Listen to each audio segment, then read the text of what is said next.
minimum wage, for instance. You're watching a live Dynamism Summit from Vice President J.D. Vance, talking there in Washington, D.C., talking about tech innovation in the industry as well as workers in the U.S. We want to talk now about a different connection, a different network. This is the network of your brain, as well as your brain and spinal system, spinal cord, I should say. This is, the month of March is MS Awareness Month, and specifically last week was Multiple Sclerosis Awareness Week. I talked to David Buckland, Dr. David Buckland. He is from Piedmont Medical Center, to break down some of the science and the medical progress and progressions that are happening in the world of multiple sclerosis. Here is that interview now. You're watching Live Impact News on WCNC+. MS usually starts showing up in women in their 20s and 40s. It does seem to occur in women more than men. I think that has to do probably with their immune system, since the whole disease is driven by the immune system.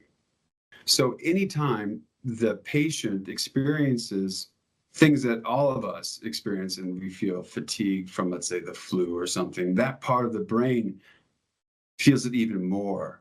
It's even more affected.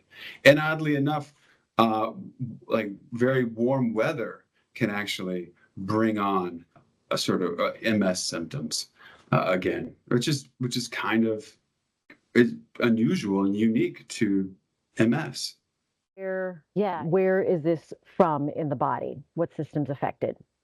Is really a disease of two different parts of our body. It's our immune system that has, for some reason, attacked our brain and our spinal cord. It attacks the central nervous system, leading to numerous symptoms and fatigue. So people who come to me with multiple sclerosis have a range of neurological ailments that they don't know why these things are happening. Multiple sclerosis can affect anything in the central nervous system. Probably the most commonly affected area of the nervous system that first presents is vision. And the interesting part of this visual problem is that it'll just be in one eye, and you'll have this profound blurriness or that's associated with pain. Once people are diagnosed with MS, is this something they live the rest of their lives with? Fortunately, there have been a lot of new treatments that can really help minimize the progression of multiple sclerosis. These treatments I think, have changed the outlook of multiple sclerosis, whereas traditionally or historically it has been seen as something that insidiously sort of drives a person to the point where they can't walk or they're completely disabled, where I think those issues are, for the most part, something of the past. Furthermore, when we think about age, the older we get, the older our immune system becomes. It's less functional, which for the multiple sclerosis patient is a blessing, because it means that their immune system can really no longer take on their nervous system, and the disease process wanes.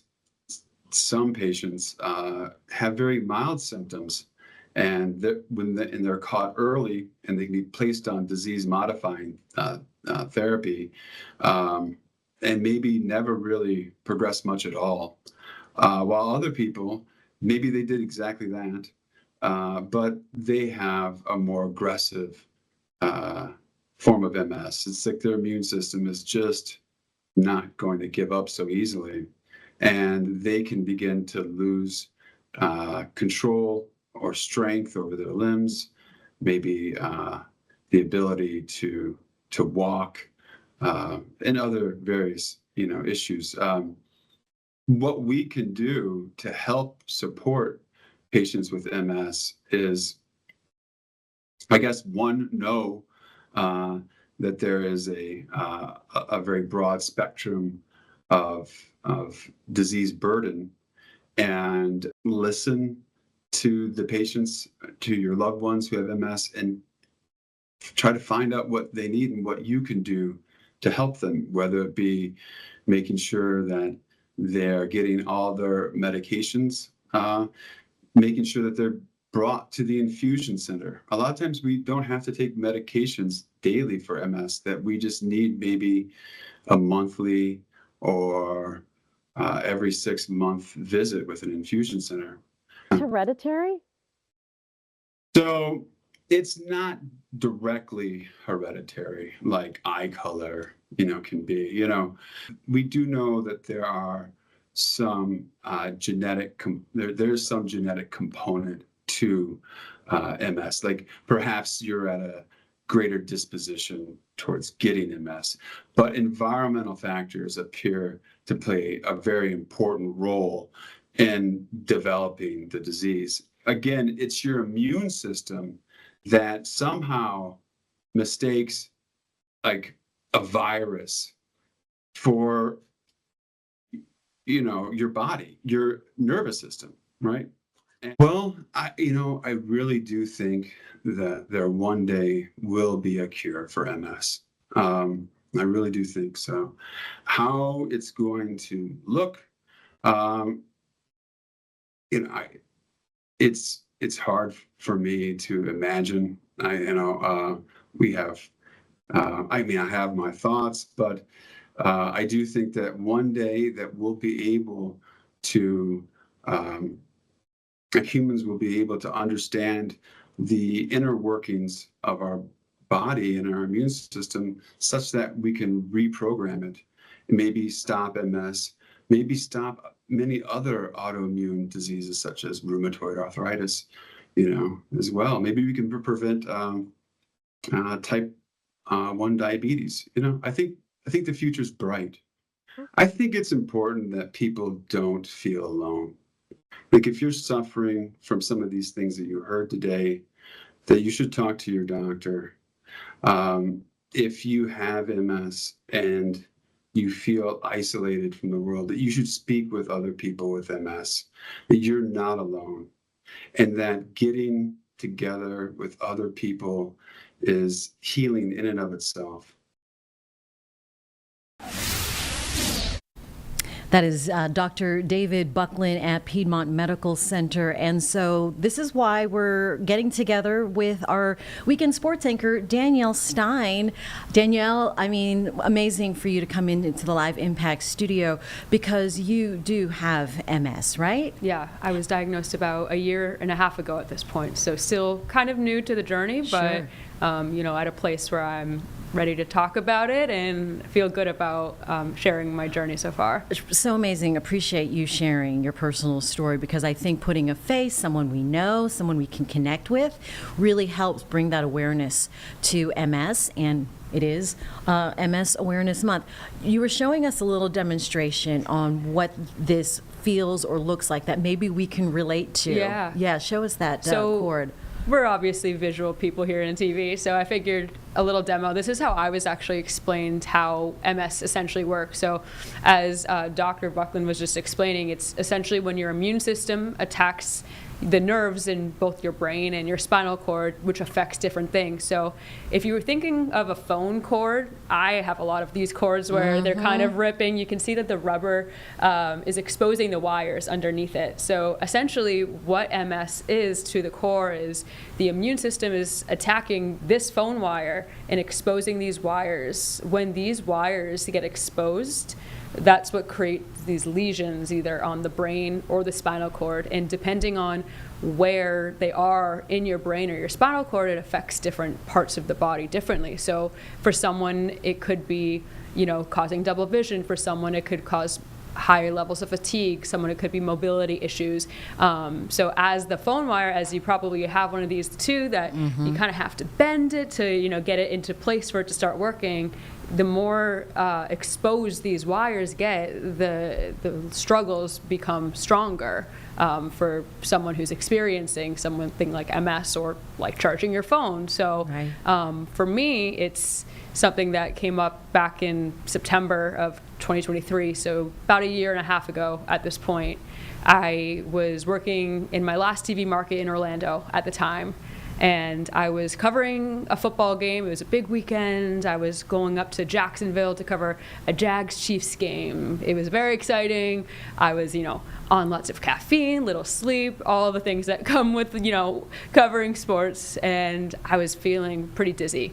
Thought it was the caffeine, the lack of sleep, all of those things. Next day, I woke up and it wasn't going away. I was going through some pretty bad vertigo experiences, and that persisted for 3 or 4 days. I ended up going to be seen by an ENT because vertigo is typically within the ears. That is a symptom that comes from the ears. And the ENT referred me to then get an MRI to get a deeper look to see what was going on. When I got the MRI report, that said, essentially, your ears look good, but we're suspicious of multiple sclerosis based on the scan that we did of your head while trying to look into your ears. We're seeing these lesions in your brain. I was like, whoa, what's that, essentially? Right. I mean, I didn't know much about the condition. I didn't have anyone in my life who was diagnosed. So it was one of those things that kind of takes you back for a bit to realize what's happening. I'm someone who's healthy for the most part. I'm active. Everything like that.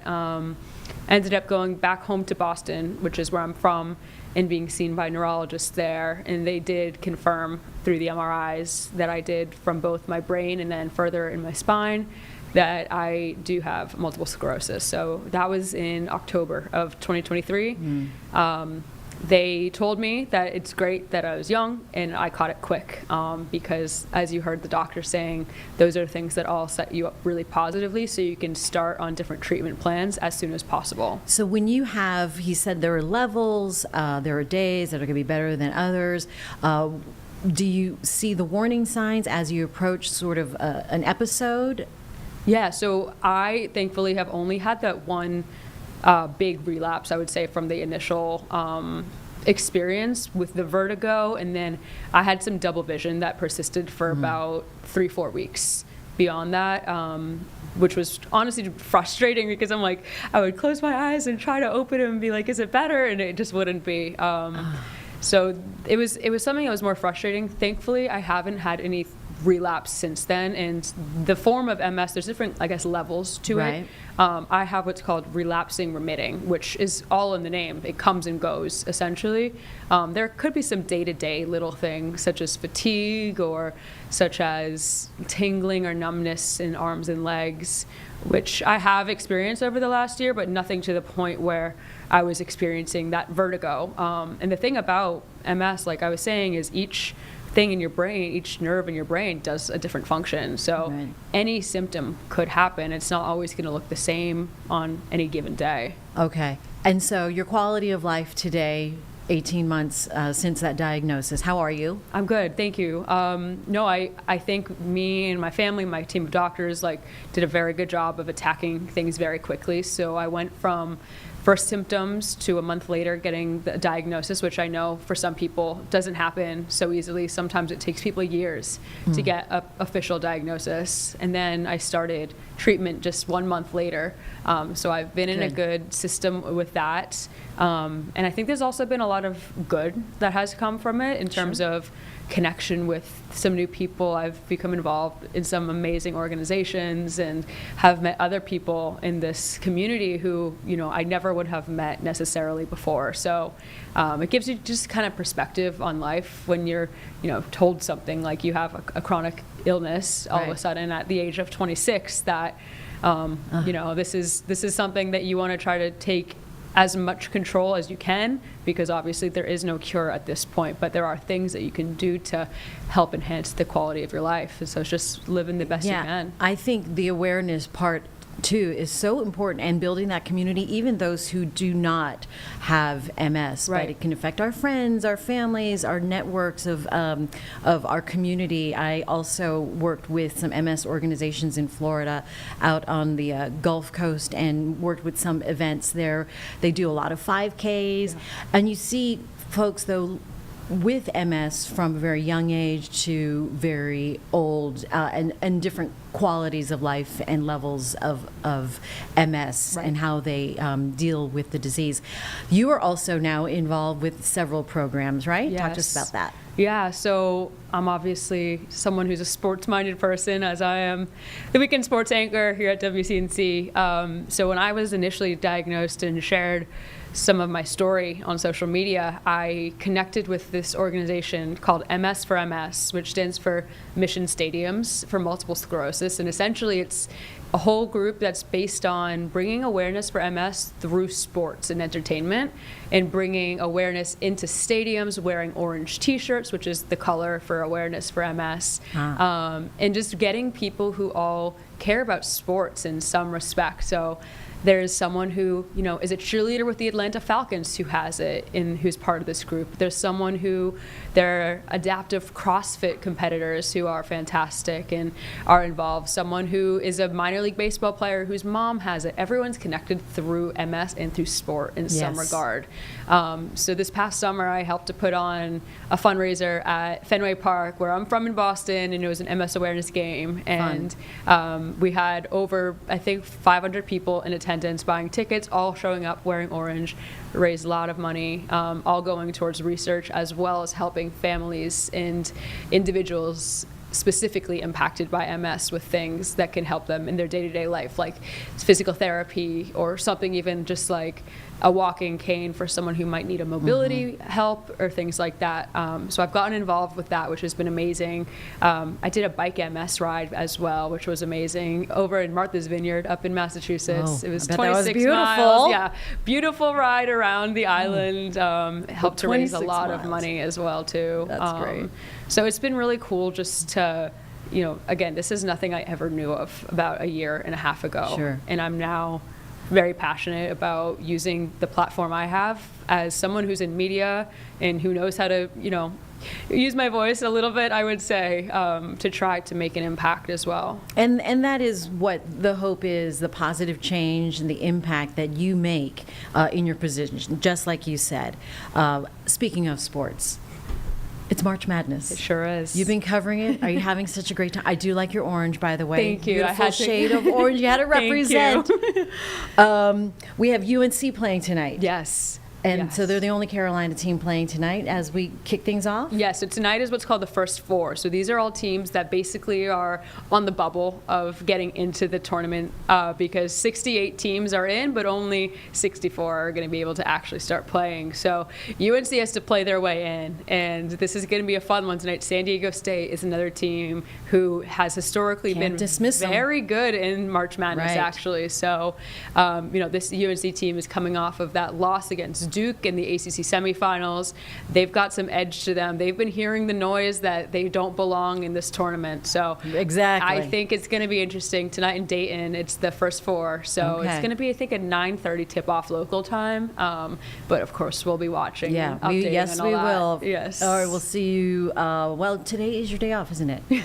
But I'll be back for Thursday. thank you for and, coming in. You know what? We might be going over to Raleigh soon and having to Oh, more on Duke, yeah, the number one true. seed, who's going to be playing up there. True. So Well, I as think mu- I'll be busy in the next couple days. So. As much as NC's been being told that they shouldn't have been there, Miss Carlene, you're hearing it from the other side that we should have been there.